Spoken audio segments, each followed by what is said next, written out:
నమస్తే, నా పేరు Kalyan Dilip Sunkara. Welcome to commoner library. Very quick, ఇక్కడ బయట ఉన్నాను. అల్లు అర్జున్ గారు అరెస్ట్కి సంబంధించి కొన్ని ప్రాథమికమైనటువంటి వివరాలు పెట్టారు. అండ్ చాలామంది మిత్రులు కూడా జరుగుతున్నటువంటి ఉదంతం మీద న్యాయపరంగా ఉండేటువంటి విధానాలు ఏ రకంగా ఉంటాయి, అల్లు అర్జున్ గారికి సంబంధించి శిక్ష ఖరారు అవుతుందా, ఎందుకు అరెస్ట్ చేశారు, యాంటిసిపేటరీ బెయిల్ ఎందుకు అప్లై చేయలేదు, ఇలాంటి రకరకాల ప్రశ్నలతో వాట్సాప్కి మెసేజ్లు పెడతా ఉన్నారు. నేను చూసినంత వరకు కూడా ప్రాథమికంగా అందుతున్నటువంటి సమాచారం మేరకు 105 of BNS Bharatiya Nyaya Sanhita, 118 of 1 of BNS and 3 of 5 read with BNS సెక్షన్స్తో పాటు ఆయన మీద కేసు నమోదు చేసినట్టుగా కనబడతా ఉంది. కల్పబుల్ హోమిసైడ్ ఇందులో మనం ప్రాథమికంగా చూసుకోవాలా. ఉద్దేశపూర్వకమైనటువంటి నరహత్య లేదా ఇంటెన్షన్ లేకపోయినా కూడా నాలెడ్జ్ అనేటువంటి దాంతో బేస్ చేసుకుని ఆ నరహత్య జరిగింది అనేటువంటి విధానాల్లో దాని మీద వ్యాఖ్యానాలు జరుగుతూ ఉన్నాయి. సో కల్పబుల్ హోమిసైడ్ గతంలో ఐపీసీలో సెక్షన్ 299 ఉండేది. 10 years ఇంప్రిజన్మెంట్ ఉంటుంది దాంట్లో. సో ఇంటెంట్ ఉన్నదా, నాలెడ్జ్ ఉన్నదా అనేటువంటి ఇంగ్రీడియంట్స్ని ప్రూవ్ చేసినప్పుడు, అంటే ఉద్దేశపూర్వకంగా జరిగిందా అనేటువంటి ఇంగ్రీడియంట్స్ ప్రూవ్ అయినప్పుడు సాధారణంగా కల్పబుల్ హోమిసైడ్ ఇతను కావాలని ఇంటెన్షన్తో అవతల వాళ్ళు చనిపోతారని తెలిసినా కూడా చేశారు అని నిరూపించినప్పుడు ఆ సెక్షన్స్ ద్వారా పడేటువంటి శిక్షలు ఖరారు అవడం జరుగుతుంది.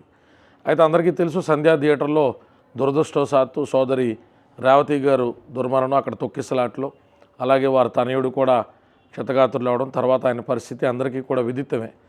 అల్లు అర్జున్ గారు లేదా మైత్రి మూవీ మేకర్స్ కూడా వచ్చి కొంత ఆర్థికపరమైనటువంటి సహకారాన్ని ప్రకటించి నిండైన మనసుతో క్షమాపణలు చెప్పినప్పటికీ కూడా చట్టం తన పని తను చేసుకెళ్తూ ఉంటుంది.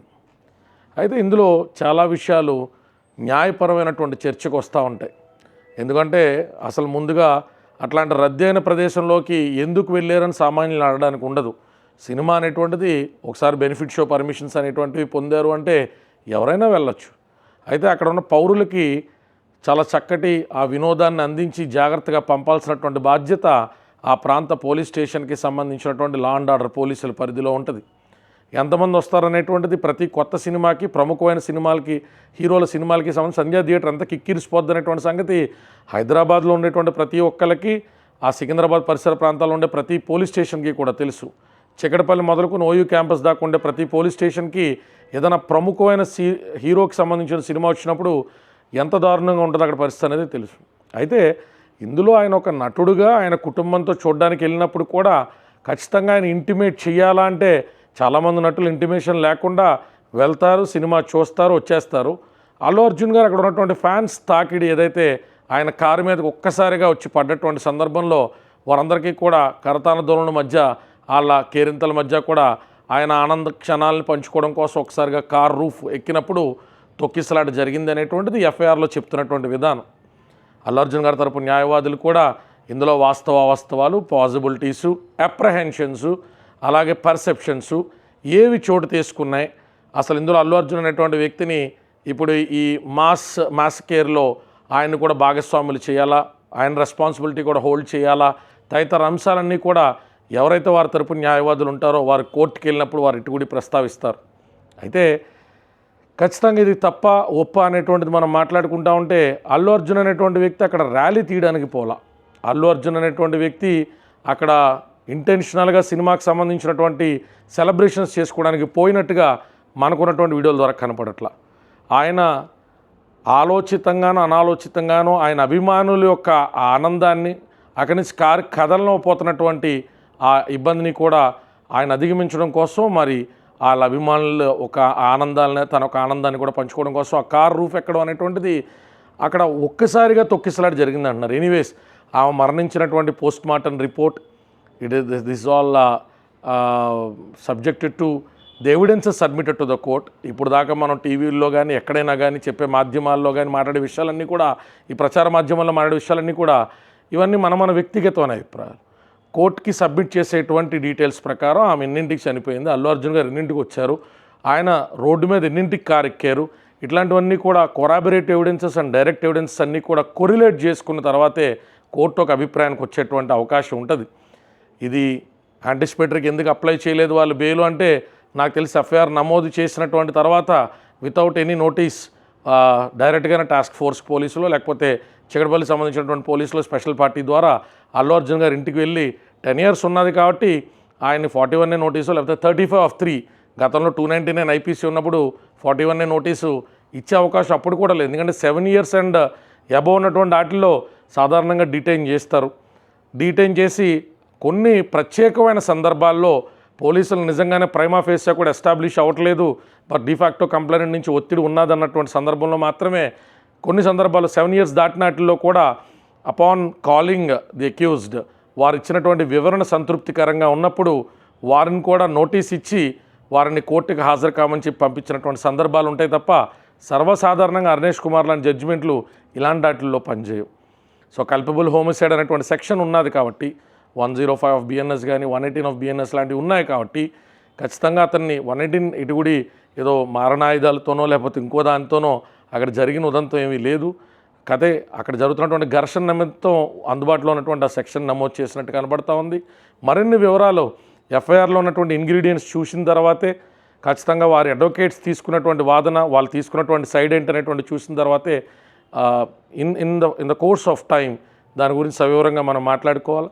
ప్రస్తుతానికైతే ఖచ్చితంగా అల్లు అర్జున్ గారు ఆయన పోలీసులు డిటైన్ చేశారు కాబట్టి జ్యుడిషియల్ మ్యాజిస్ట్రేట్ ముందు సబ్మిట్ చేస్తారు. మ్యాజిస్ట్రేట్ కన్విన్స్ అయితే ఈయనకి బెయిల్ ఇవ్వచ్చు, మ్యాజిస్ట్రేట్ కన్విన్స్ అవ్వకపోతే ఈయన 14 రోజులు రిమాండ్కి పంపించవచ్చు. It depends on the discretion of the magistrate and remand report ఏదన్నా వారు ఇప్పుడు ఖచ్చితంగా పోలీస్ స్టేషన్కి తీసుకెళ్ళిన తర్వాత కోర్టుకి సబ్మిట్ చేసేటట్టు ఉంటే ఆయన రిమాండ్ చేసేటప్పుడు ఏ విధమైనటువంటి అంశాలన్నీ కూడా దాంట్లో పొందుపరుస్తున్నారు అనేటువంటి విషయాల ఆధారితంగా అల్లు అర్జున్ గారికి సంబంధించి ఈ కేసు ఆయన బయటకు వస్తారా, మ్యాజిస్ట్రేట్ పర్సనల్ బెయిల్ ఇస్తారా, షూరిటీస్తో కూడిన బెయిల్ ఇస్తారా, లేదంటే దీంట్లో ఉన్నటువంటి గ్రీవియన్సెస్ అండ్ హీనియస్నెస్ ఆ రిమాండ్ రిపోర్ట్లో సబ్మిట్ చేసినటువంటి విషయాలు బట్టి ఇంకేదన్నా తదుపరి చర్యలకి వారు ఎదరికి వెళ్తారనేటువంటి సంగతి మనందరం వేచి చూడాలా. ప్రస్తుతానికైతే ఖచ్చితంగా ఇది అనూహ్యమైనటువంటి పరిణామం.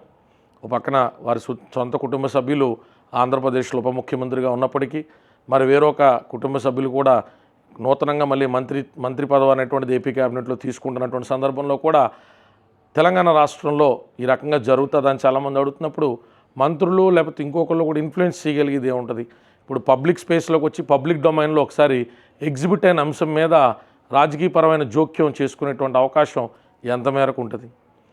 సో ఎంత చేసుకున్నది ట్రయల్ స్టేజ్ లేదన్నా కనబడాలి తప్ప బిగినింగ్ డేస్లో లేకపోతే ఇనీషియల్ స్టేజ్లోనే అట్లాంటి రిపర్కేషన్స్ నుంచి పక్కకు తప్పుకునేటువంటి అవకాశం ఉండదు. And it is time for him to stay hard. Allu Arjun గారు అభిమానులు కానీ ఆయన కుటుంబ సభ్యులు కానీ కాస్త ధైర్యంగా ఉండాల్సినటువంటి సందర్భం. ఖచ్చితంగా లీగల్ కోర్స్ ఆఫ్ యాక్షన్లో ఆయన సైడ్ వాదన ఏదన్నా ఉంటే ఇప్పుడు దాకా మనం అన్నీ చూస్తున్నాం, అన్ని టీవీల్లో మనం చూసినవి, లేదా ఆయన సైడ్ వాదన ఏదన్నా ఉంటే ఆయన అక్కడ రూఫ్ టాప్ ఎక్కాల్సిన అవసరం ఏమొచ్చిందనేటువంటి వాదన ఏదన్నా ఉంటే ఆయన వెళ్ళిన పర్పస్ ఇప్పుడు సెలబ్రిటీస్కైనా సామాన్యులకైనా చట్టం ఎలా అయితే ఒకే రకంగా ఉంటుందో స్వేచ్ఛ హక్కులు కూడా ఒకే రకంగా ఉంటాయి. సెలబ్రిటీ అనేది మాత్రం సినిమా థియేటర్కి వెళ్ళి సినిమా చూడకూడదని ఎవరు చెప్పలేరు. సో ఆయన సినిమా చూడడానికి వెళ్ళిన మాట ఆయనకు సంబంధించినటువంటి శిల్పా రెడ్డి గారితో పాటు ఆయన వెళ్ళినటువంటి విషయం కనబడతా ఉంది.